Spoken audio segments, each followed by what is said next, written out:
Under-19 Asia കപ്പിൽ പാകിസ്ഥാനെതിരെ ഇന്ത്യക്ക് തകർപ്പൻ ജയം. 90 റൺസിനാണ് ഇന്ത്യ പാകിസ്ഥാനെ തോൽപ്പിച്ചത്. 241 റൺസ് വിജയലക്ഷ്യവുമായി ഇറങ്ങിയ പാകിസ്ഥാനെ 150-ൽ ഇന്ത്യ എറിഞ്ഞിട്ടു.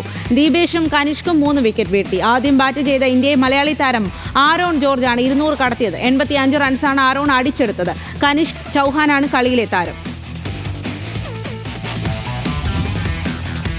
സയ്യിദ് മുഷ്താഖ് അലി ട്രോഫിയിൽ യശസ്വി ജയ്സ്വാളിന്റെ സെഞ്ചുറി കരുത്തിൽ ഹരിയാനയെ മറികടന്ന് മുംബൈ. 235 റൺസ് വിജയലക്ഷ്യവുമായി ഇറങ്ങിയ മുംബൈ 15 പന്തുകൾ ശേഷിക്കെ മറികടന്നു.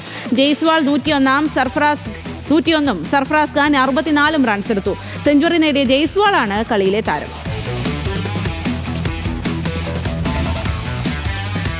സ്പാനിഷ് ലീഗിൽ വിജയ വഴിയിൽ തിരിച്ചെത്താൻ റയൽ മാഡ്രിഡ് ഇന്ന് കളത്തിൽ. അലാവസാണ് റയലിന്റെ എതിരാളികൾ. നിർണായക മത്സരത്തിൽ പരിക്കിൽ വലഞ്ഞാണ് സാബി അലൻസോയും സംഘവും എത്തുന്നത്. രാത്രി 1:30 അലാവസ് തട്ടകത്തിലാണ് മത്സരം.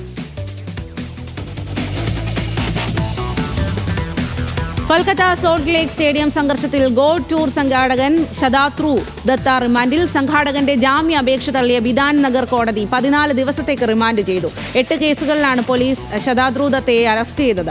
അതേസമയം ബംഗാൾ മുഖ്യമന്ത്രി മമതാ ബാനർജി പ്രഖ്യാപിച്ച അന്വേഷണ സംഘം സോൾട്ട് ലേക്ക് സ്റ്റേഡിയത്തിൽ പരിശോധന നടത്തി. ഗവർണർ CB ആനന്ദബോസും സ്റ്റേഡിയത്തിലെത്തി സ്ഥിതിഗതികൾ വിലയിരുത്തി. സുരക്ഷാ ക്രമീകരണങ്ങളിലെ പാളിച്ചകൾ ചൂണ്ടിക്കാട്ടി ലിയോണൽ മെസ്സി 10 മിനിറ്റിൽ സ്റ്റേഡിയം വിട്ടതോടെയാണ് സംഘർഷം ഉടലെടുത്തത്.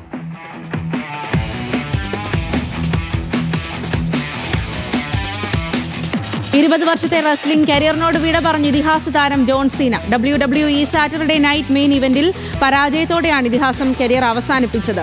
ജോൺ സീന കരിയറിൽ ഇതാദ്യമായാണ് ഒരു ടൂർണമെന്റിൽ നിന്ന് പുറത്താകുന്നത്. കഴിഞ്ഞ വർഷമാണ് റെസ്ലിംഗ് ആരാധകരെ ഞെട്ടിച്ചുകൊണ്ട് ജോൺ സീന വിരമിക്കൽ പ്രഖ്യാപനം നടത്തിയത്. WWEയിലെ ഏറ്റവും കൂടുതൽ പ്രതിഫലം വാങ്ങുന്ന താരം, 17 തവണ ലോക ചാമ്പ്യൻ എന്നിങ്ങനെ നിരവധി റെക്കോർഡുകളോടെയാണ് ജോൺ സീന കളം വിട്ടത്. മിഷേൽ മക്കൂൾ, ട്രിഷ് സ്ട്രാറ്റസ് തുടങ്ങിയ ഇതിഹാസങ്ങൾ സീനയുടെ അവസാന മത്സരം കാണാനെത്തിയിരുന്നു. ഹോളിവുഡ് സിനിമാ താരം കൂടിയാണ് ജോൺ സീന.